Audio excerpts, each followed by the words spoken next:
হুগলির চণ্ডীতলার হাটপুকুর এলাকা থেকে উদ্ধার এক ব্যক্তির রক্তাক্ত মৃতদেহ।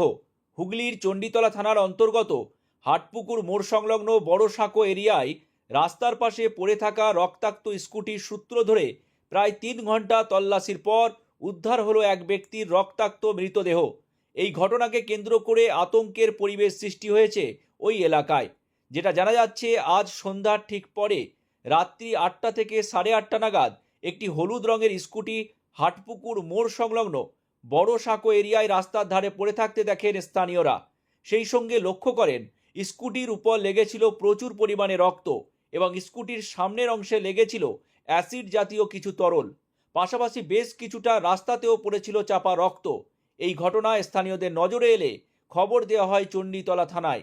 চণ্ডীতলা থানার পুলিশ এসে 3 ঘন্টা তল্লাশি শেষে একটি ডোবা থেকে উদ্ধার করে ওই ব্যক্তির মৃতদেহ। যেটা দেখা যায়, তার দেহের দুটি অংশে গলার কাছে এবং কোমরের কাছে গভীর ক্ষত রয়েছে এবং ওই ব্যক্তির পরিচয় এখনও জানা যায়নি। ময়নাতদন্তের জন্য পুলিশ দেহ নিয়ে গিয়েছে। এই ঘটনাকে কেন্দ্র করে একটি আতঙ্কের পরিবেশ সৃষ্টি হয়েছে হাটপুকুর এরিয়ায়।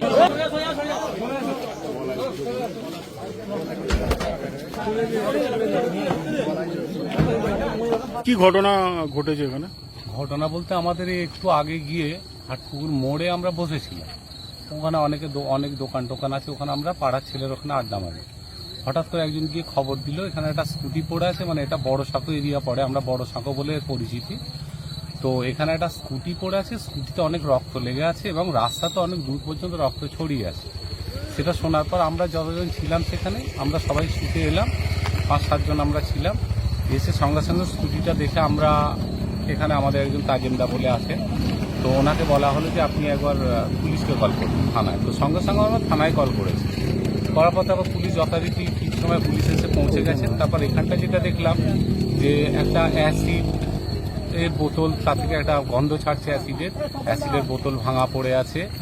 আর এখানে ওই রক্ত আমরা খোঁজ নিতে দিতে আরেকটু এগিয়ে গেলাম এবং দেখলাম রাস্তায় একটা জুতো আছে, জুতো পড়ে আছে, জুতোতেও রক্ত লেগে আছে। হেডফোন একটা পড়ে আছে, তাতেও রক্ত লেগে আছে। পুলিশ এসে সেগুলো নিজেদের আন্ডারে নিলেন। আর একটা পুকুর আছে, এখানে ডোবা আছে রাস্তার পাশে, তো ডোবা পর্যন্ত রক্ত চাপ আছে। তারপর কিন্তু আর কোনো কিছু আমরা হদিশ পাইনি। তো সঙ্গে সঙ্গে আমাদের ফোন করার কিছুক্ষণের মধ্যেই কিন্তু পুলিশ এসে গেছিল এবং তখন থেকে পুলিশ এখনো পর্যন্ত আছেন এবং ওনারা ওনাদের মতো করে তদন্ত করছে। কিছু জানা যাচ্ছে যে কোথাকার ছেলে বা মেয়ে কেউ? না, কিছুই বোঝা যাচ্ছে না। যদি আমরা কিছু হদিশ পেতাম, আমরা খুব সার্চ করলাম যদি কোনো কেউ কাউকে মেরেছে, সে যদি পাশে কোথাও পড়ে থাকতো, আমরা নিজেরাও খোঁজার অনেক চেষ্টা করলাম, কিছুই আমরা হদিশ পেলাম না এখনো পর্যন্ত।